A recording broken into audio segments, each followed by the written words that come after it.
এই সরকার যেটা করতে পারে কোন রাজনৈতিক দল সেটা করতে পারবে না। দিস ইজ মুখ্যম সময়, এটাই উপযুক্ত সময়।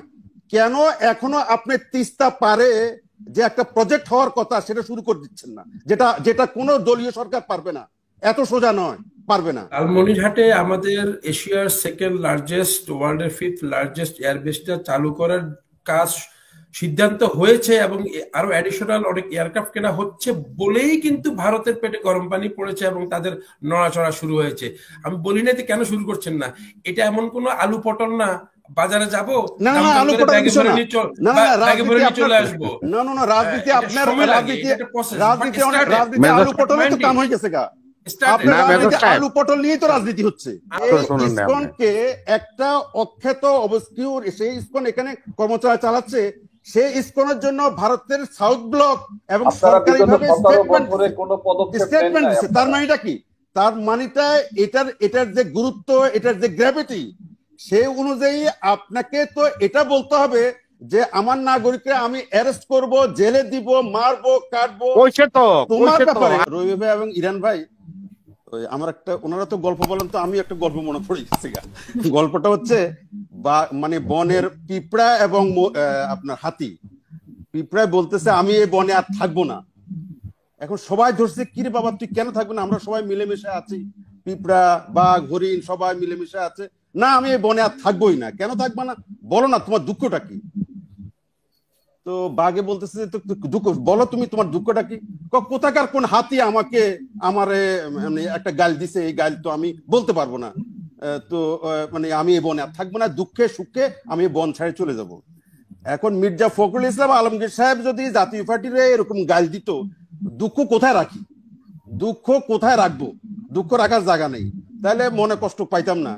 যাই হোক, গণতান্ত্রিক অধিকার, প্রত্যেকের কথা বলার অধিকার আছে, এটা আমাকে মানতেই হবে, এটাই গণতন্ত্রের সৌন্দর্য, কিছুই করার নাই, জনগণ সেটা ঠিক করবে। আচ্ছা, আমি ওই মানে বলা যাবে না, একটা কথা আছে না, বলা যাবে না বলছে সব কথা তোতা পাখির মতো।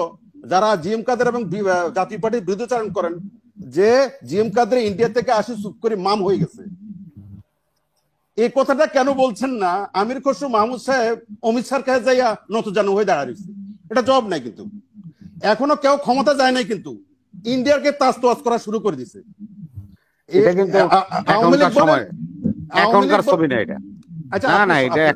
আচ্ছা যখনই হোক এটা জবাব আপনারা দেন। আচ্ছা দরকার নাই তো, আপনি মিথ্যা কথা বলবেন। কথাটা হচ্ছে মানে ইন্ডিয়াকে তাজ তোয়াজ করার ক্ষেত্রে আমরা সবাই সিদ্ধহস্ত, কিন্তু সবাই সিদ্ধহস্ত, জাতীয় পার্টির দোষ হয়েছে। যাক, তারপরেও উইনার টেক্স অল, এটা আমাদেরকে মেনে নেওয়া ছাড়া সময় বলে দিবে। সময় এই দিন নয়, আরো দিন আছে।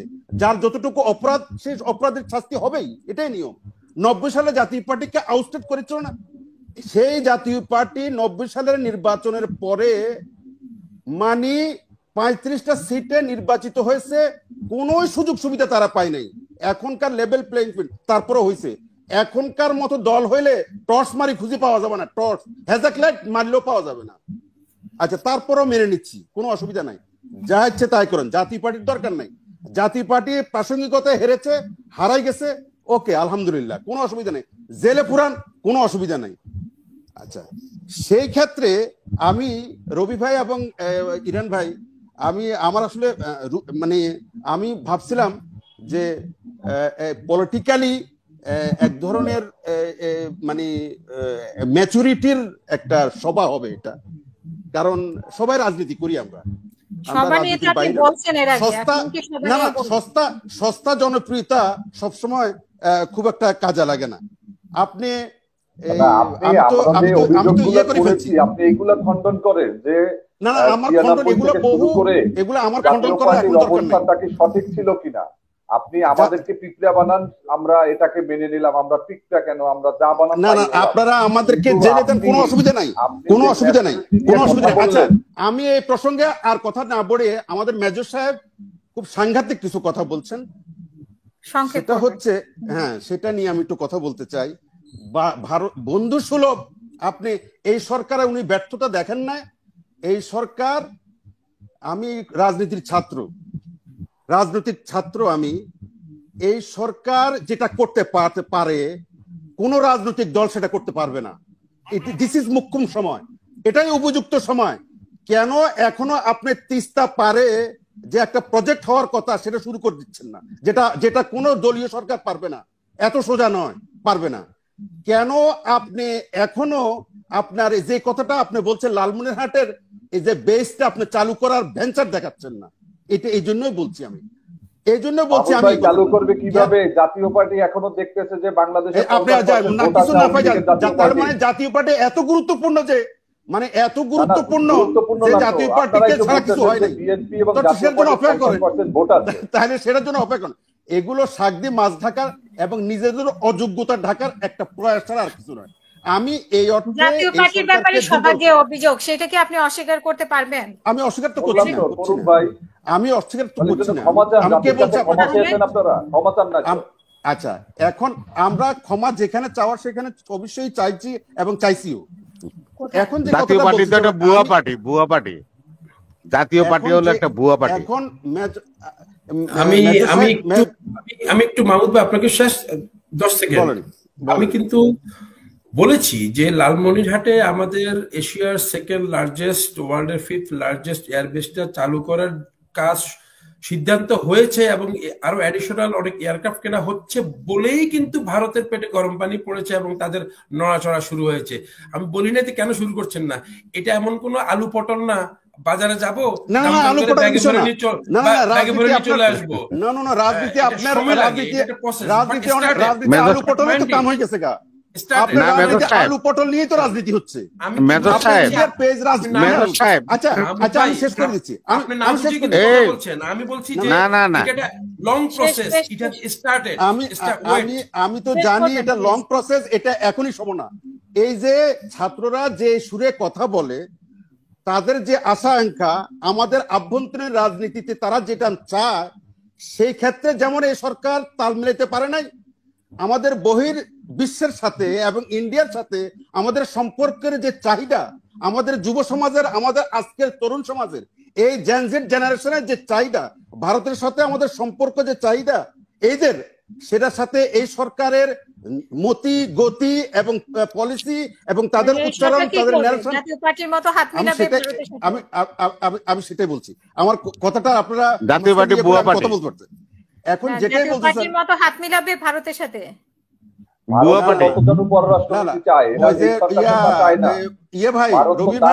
রবি ভাই আপনার দল 18 বছরে মানে টিকিটিও ছিটতে পারে নাই, 18 বছরে টিকিটিও দেখাও করতে পারে নাই। আপনি কি করছেন? আপনি ছাত্রদের উপরে ভরসা করছেন।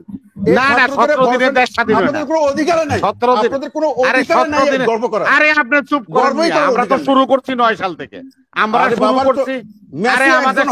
একজন করে আপনি মেসির কাছে বল চাইতে হবে তো, একজন গেলে আপনি গোল করবেন। মেসির কাছে বল না গেলে গোল করবে করতে, এরকম হাজার মেসি থাকলে আপনারা বল নিতে, আপনার কাছে বল দিব, তারপর আপনি গোল করবেন। বাহ, কি চমৎকার খেলা! আমরা বল নিয়ে মেসির কাছে দিছি, মেসি গোল করে। মানে আপনাদের কথা শুনলে আপনারা মানে আপনার কথাই তো বললাম, আপনার কাছে আপনি তো বল দিব, আপনি সবাই মেসি হয় না, সবাই মেসি হবে কেন? আমি 11 জন ছাড়া একজন মেসি খারাপ থাকলে 100 করে গোল খাইবো। মেজর সাহেবের আরেকটা কথা বলি, এই যে আমরা এই ইসকনকে কেন্দ্র করে যে উত্তেজনাটা ছড়াইলো, এই সরকার বলতে পারলো না ইন্ডিয়াকে যে হু আর ইউ টু সে, আমি আমার জনতাকে, আমি আমার এটা বলছে তো অ্যারেস্ট করব, এই সরকার বলছে।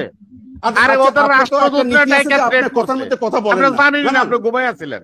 আচ্ছা, আমার আপনি তো একটা, আপনাকে শ্রদ্ধা করে আপনি তো কথার ভিতরে কথা বলেন না সাধারণত, কেন ঢুকে যান? বলি না আমি, আপনি তো ভুল তথ্যটা আপনি পরে বলেন। আরে পররাষ্ট্র, আরে হাই কমিশনারকে ডাইকাই না, তৌহিদ হোসেন থ্রেট করে, তৌহিদ হোসেন না আমাকে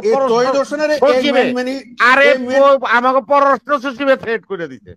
তৌহিদ হোসেন যখন বার্মা আসতেছে আমাদের পররাষ্ট্র মন্ত্রণালয়, তৌহিদ হোসেন স্যার বাইরে চলে গেছে, ওর সাথে কথাই কয় নাই, সালাম বিনিময় করে নাই।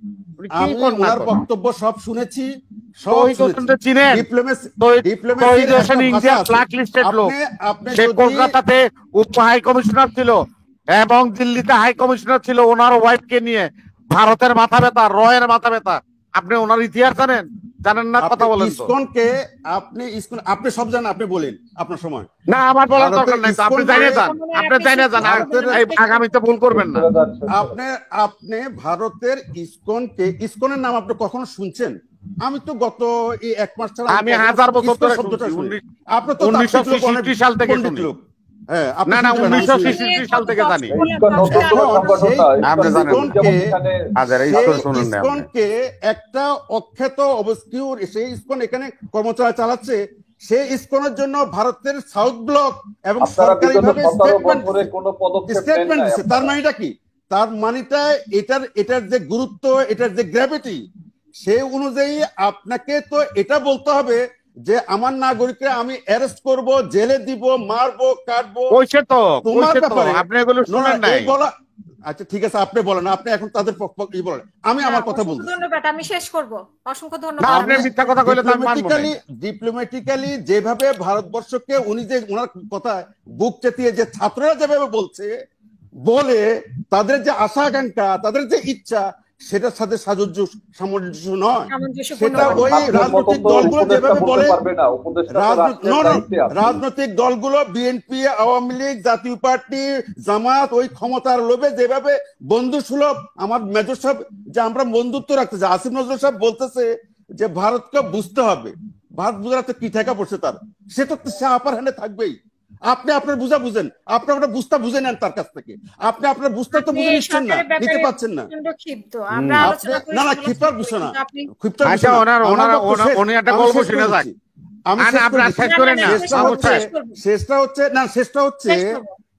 না, আমি শেষ করে দিচ্ছি। শেষটা হচ্ছে যেই স্কাই রকেটেড আশা আকাঙ্ক্ষা নিয়ে এই আন্দোলনটা, এই সংগ্রামটা, এই বিপ্লবটা হয়েছে, এই সরকার দেশে ইন্টারনালি এবং এক্সটার্নালি সে আশা আকাঙ্ক্ষাকে ধারণ করতে পারে না। ক্লিয়ার? এটা আপনারা সবাই বলেন, কিন্তু আজকে বলতে চান না। ধন্যবাদ।